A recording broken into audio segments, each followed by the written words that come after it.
The one fight between like guys who retired and came back that I'm still interested in seeing is him and Manny, and I know they're going to do that on Netflix.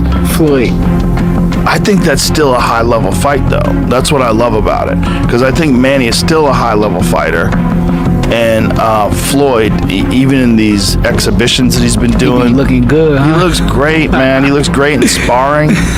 You see him in sparring, like, good Lord, man. Yeah. It doesn't look like he's lost a step. I always say that if you wanted to have a style that you emulate, where you want to have a great career, look at that guy. Like, really, very few times in his career ever got hurt. Yeah. Very, very few. You can count them on one hand. Yep. And then when in rematches, oh my God, in rematches he's always just like so, like Maidana.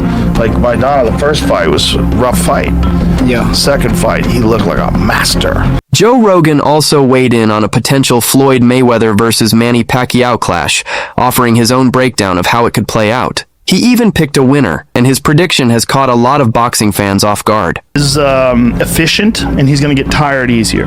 Mayweather is one of the greatest, if not the greatest boxer of all time. I say there's a real good argument he's the greatest of all time, because he's undefeated, 50-0, and really only been hurt by Sugar Shane Mosley and Maidana, two guys, in a spectacular career, 50-0. If you look at his style, he's got a brilliant style. His style is take the minimal amount of damage, find your openings, and then establish your game, and then dominate. He's the most intelligent in terms of his overall strategy to preserve his health, yet to always win. I mean, he's the most intelligent. He's so good. You know, all the greats have suffered losses and setbacks. And according to Joe Rogan, Floyd Mayweather stands among the greatest fighters ever, a level of dominance so rare that fans often tune in hoping to see him lose. But somehow, he always finds a way to win. Super smart about how he sets up fights. He sets up, one of the things he does is he talks a mess of shit and gets everybody wanting to root for him to lose. He'll show you all his Rolls Royces, he'll show you all his money, he'll show you all his watches, and everybody's like, he's gonna go broke, but he never does. He keeps making money. He keeps making. He highlighted Mayweather's ring IQ, explaining how Floyd stays composed, studies his opponent, and capitalizes the instant an opportunity appears. Rogan noted that this exact approach played a key role in the first bout with Manny Pacquiao, and he believes Mayweather would rely on that same calculated strategy again to secure another victory in a rematch. The Manny Pacquiao in their fight, and you know, Manny Pacquiao apparently had a fucked up shoulder, but that's what he did to Ricky Hatton. Dominated Ricky Hatton, who at the time was, you know, one of the best in the world, and a guy that a lot of people were interested in seeing how he would do against Mayweather. And then the second fight with Maidana, you get to see the brilliance of Mayweather, because you knew he got clipped in the first fight. So he digested all of Maidana's movements and what he did wrong in the first fight, and he came out in the second fight and just put on a clinic. He's the best of all time. Yeah. The reason why it was close is because Mayweather let him blow his wad. Right. He just let him. Look, he clipped Mayweather with a legit left uppercut early in the fight, and I was kind of stunned. Floyd Mayweather labeling the rematch as an exhibition triggered major controversy, but recent developments suggest the tension may be settling down. New reports indicate that both camps are now moving closer to finalizing the fight. According to Boxing Scene, Manny Pacquiao confirmed that Mayweather has agreed for their September 19th rematch to take place as an official professional bout. At the same time, Pacquiao shared further insights in a separate interview, offering more clarity on where things currently stand. Exhibition, or is it going to be a sanctioned match? No, sanctioned match. Awesome. Manny, are you happy that you're going to get the second opportunity? It seems like you guys are going to actually get in there again. Are you very excited to redeem yourself? Yeah. I know you spoke a lot about you were injured in the first fight and all, but what would this win mean for you in particular? Personally, you've accomplished so much, 8th division world champion and all. But what would a win over Floyd mean? Oh, this is very important. I want to give him a one. Is it a bragging rights thing for you, Manny? Like you can prove you're better than him? You can prove you're better than him? Is that what this is? It's about still showing you're better than him? In addition, journalist Lance Pugmire reported that Manny Pacquiao personally told him Floyd Mayweather has now returned to negotiations and accepted the fight terms. Pacquiao reached out to me yesterday. We talked on WhatsApp, actually, and he said the fight is on. Floyd has come to the table. Everything's fine. We're good to go. I know Floyd has come out with a statement today saying not everything's done. And I'm not gonna look. I used to work for them, so I'm not gonna call Fight Hype Floyd's mouthpiece, but he definitely chooses to talk to Fight Hype first and foremost. And so I think that they want to put their own spin on this and report it their own way. That's fine. And we know that Floyd always wants things on his terms, so he's going to formally announce it whenever he's ready to. But according to Pacquiao, they are happy with where they're at right now with this deal, and having the confirmation from Floyd that the fight is going to be a real fight. Again, September 19th on Netflix at the Sphere in Los Angeles. Pacquiao also confirmed that the Sphere is locked in as the venue for the rematch, stressing that budget is not a limiting factor despite outside speculation. He made it clear that the fight is being positioned as a major global spectacle, with no financial constraints holding it back. Fight said that the production of the Sphere is going to be challenging for you and your team. Very challenging because big amount of money can go. A lot of money? But it's going to bring a lot of money. But it's going to happen, right? But it's going to be, expensive, but it's going to be good, beautiful. Yeah. Nice. You guys are going to break all of Netflix's numbers, Manny. You guys are going to break all of Netflix's numbers. I don't know. Manny Pacquiao has returned to training alongside legendary coach Freddie Roach, reviving their iconic partnership ahead of the rematch. The duo has reunited at the renowned Wild Card Gym, with Pacquiao reportedly stepping back into intense preparation, echoing the same discipline and focus from his prime years.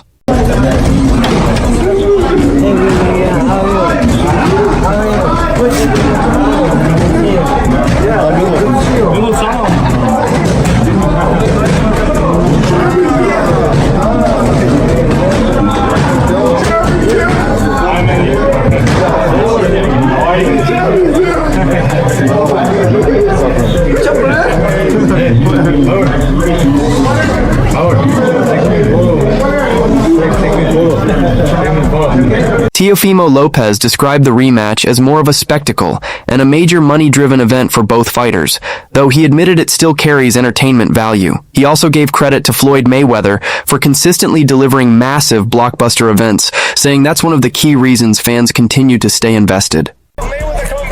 Mayweather, it's all about the money, entertainment. Entertainment, he deserves it. Both of them do. Manny needs the money to pay the U.S. taxes. It's all love. It's all good entertainment, baby. At least say that. Did you see all the videos of Floyd saying he's coming back? Yeah, I see what do you think about that? I told about that first. Tell me about it. But like I say, he even said it's entertaining business, man. Floyd can do whatever he wants and everybody will still watch him. That's the best thing about Floyd. Joe Rogan stated that Floyd Mayweather deserves far more respect than he typically receives, even if not everyone is willing to acknowledge it. He noted that many people dislike Floyd's personality and attitude, but often fail to separate that from his actual ability and mastery inside the ring. He's a monster. I give him a lot of respect. I do. Yeah. I mean, not a lot of people do, but they're crazy. The man's just being him. Well, he talks a lot of shit, but you got to separate that from what he does. Yeah, I mean, like when you watch him fight, the guy is defensively spectacular. Yeah. He knows exactly. I mean, when you watch the Canelo fight, I've watched the Canelo fight at least 3 times, and when you watch him stand in front of Canelo throws a left, he's over here, he throws a right, he's over here, pop, take that jab with you. Yeah. Oh, and I'm back here now. And Canelo is like just whiffing, just throwing punches. You can see the look in his face, like, God damn it, I'm in here with a master. Yeah. This is a master boxer, and I'm learning to let. Floyd Mayweather has always taken a highly calculated and controlled approach when it comes to fight promotion and negotiations. He's known for keeping full command over when and how details are revealed, often holding back official announcements until everything aligns with his own conditions. Instead of making quick public confirmations, Mayweather typically keeps negotiations behind closed doors and handles them strategically, maintaining leverage throughout the entire process. Where we're at right now, let's just bide our time, enjoy talking boxing, and then at some point Floyd is going to say, I'm I'm all in. Yeah, I think Floyd's one of those guys where when it comes to negotiating, he's not going to meet you halfway. He wants you to come over to his side of the table, and then when he's ready, we'll go. That's the competitiveness in him. He always wants to win. He's trying to win every talking point, every negotiating, every conversation, including the conversation of whether There is also some uncertainty surrounding who officially represents Mayweather in negotiations. Over the years, he has worked with different advisors and promotional figures, including major boxing executives. But at times, it's not always clear whether certain public statements come directly from him or through his team. However, one point remains consistent.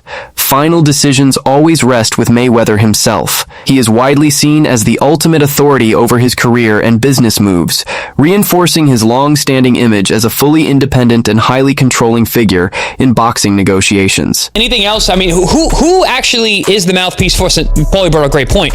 Who is the mouthpiece responding for Floyd and his team? Is it actually Floyd that came to this not announcement, but came to this agreement? Yes, this is the contract was signed. Yes, it is a fight. Or was it representatives of Team Mayweather? He's working with another individual, but again, this is all, it always goes through Floyd. I know that in the past, he had Leonard Ellerbe representing him, briefly reconnected with Richard Schaefer, formerly of Golden Boy Promotions, and now Floyd has another representative that he works closely with. But look, at the end of the day, this is all about Floyd Mayweather and what he wants to do and what he's going to commit to, and he's his own man. We know that. Yeah, we talked quite a bit about this yesterday, and again, we're going to be talking about this up until it actually does happen, but it is good to hear that it is officially on, so we don't have to have this he said, she said situation. Easy. But easy. He said. Pacquiao believes the fight should have taken place years earlier, when both fighters were at their physical peak, suggesting that Mayweather avoided taking the risk at that stage of their careers. This supports Pacquiao's long-standing argument that Floyd prioritized preserving his undefeated record instead of consistently seeking the toughest challenges. When they finally met in 2015, the bout became the highest-grossing fight in boxing history, generating record-breaking pay-per-view revenue. However, many fans felt it arrived too late, long after both men had passed their primes, which slightly diminished the excitement surrounding the event. Now, Pacquiao views a potential rematch as one of the most significant fights of his career, framing it as an opportunity to settle ongoing legacy debates, particularly the question of who truly stood above the other. At this stage, it's no longer just about belts or statistics, but about pride, legacy, and closing the final chapter of their rivalry. He's scared of losing. I mean, he's scared of losing because that's his, his leverage for, to go around and have exhibition because of his undefeated record. But if that record will ruin, then what else that he can leverage for to go around and have an exhibition match? I mean, he could leverage what you do. You've lost fights because you fought everyone, right? Yes. So you're still one of the greatest fighters who ever lived, and you can leverage the fact that you're Manny Pacquiao. But you think it means that much to him to be undefeated, that even though there's so much money on the line and he's already signed it, he now wants it to be an exhibition? Then, that's I always say that, it doesn't matter if you're undefeated fighter, and you are. Yeah. What I can say is like he's a self-proclaimed GOAT. Right. He cannot claim. He can't even claim in which part that he can claim that he's the only. He cannot claim that he's the only undefeated fighter who retired. There's a lot of fighters, at least more than 15 fighters who retired undefeated. So, but I can't claim with some of those. Right. The only 8th division, and the only fighter who became a world champion in 4 different decades. Yes. 90s, 2000, 2010, 2020. So, but I'm not raising my own chair. I let the fans decide. Joe Rogan explained that Floyd Mayweather's fighting style evolved significantly over the course of his career. In his earlier years as Pretty Boy Floyd, he was more aggressive, willing to take risks and engage in exchanges that occasionally put him in danger. However, as he transitioned into Money Mayweather, his approach became far more calculated and defensive, built around patience, timing, and avoiding unnecessary damage. Rogan noted that Floyd mastered the art of waiting for the right moment rather than forcing action, then capitalizing instantly when opponents made mistakes. That adjustment played a major role in his dominance later in his career, leading to dominant shutout performances and clinical victories over elite names like Canelo Alvarez. Rogan also pointed out that even dangerous fighters such as Shane Mosley struggled once Mayweather adapted mid-fight, as he effectively disrupted their rhythm and neutralized their offense completely. This sounds like this comes down to what does Floyd value more, money or his own, right? And Manny, look, obviously it didn't go your way when you fought Floyd in 2015. Still the biggest fight in boxing history business-wise, shattered all the records, everything you accomplished. Max saying that you're number 2 pound for pound ever. That's right. If you do beat Floyd, where would that rank for you in terms of your accomplishments, even at this age? At this age? Yeah, like, how would this rank as far as accomplishments if you Of do all the beat things Floyd? you've done in your career, the fights with Barrera, Morales, Ledwaba, Margarito, Mosley, Keith Cotto, at that age. Hatton, Yeah. like where would this rank? This is the most important fight Marquez. in my career because a lot of people like, you know, who is the greatest, who is the like the blah blah blah, who's the winner like that. Because Floyd Mayweather is just like running around, and he won the fight.